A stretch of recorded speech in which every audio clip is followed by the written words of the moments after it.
They told you that manifestation takes effort. But what if I tell you it only takes a conversation inside your mind where every word is already fulfilled? This is how it begins when Neville Goddard speaks of the telephone technique, a way of calling someone not with your phone, but with your imagination. This is where the unseen world answers before the visible one even knows what to do. This is the moment where you stop begging reality and start authoring it from within.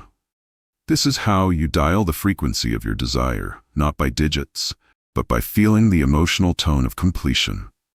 This is when you close your eyes and hear their voice congratulating you, thanking you, loving you as if it has already happened.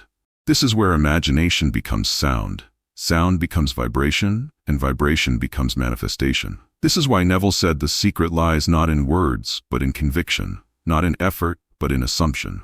This is how the unseen call reshapes time itself, pulling tomorrow into today. This is the turning point where you realize every desire already exists, waiting for your acceptance. This is how the universe eavesdrops on your inner dialogue and rearranges the stage to match it. This is where the invisible voice on the other end is your higher self saying, yes, it's done. This is why silence becomes sacred, because it carries the sound of fulfilled dreams. This is how destiny begins to echo your imagination word for word. This is the hidden truth behind the mystical call.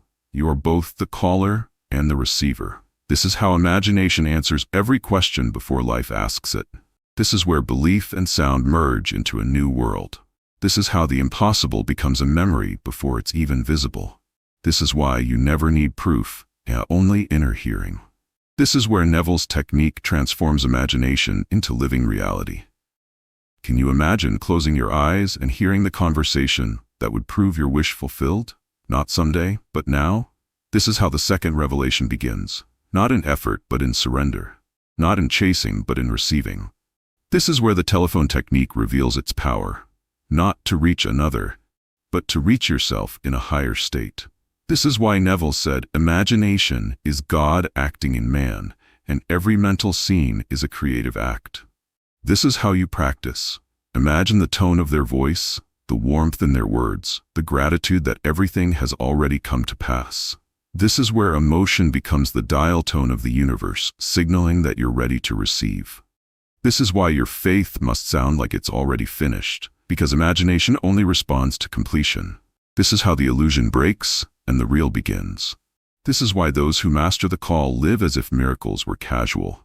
This is how you learn that reality is delayed, imagination replayed. This is where fear fades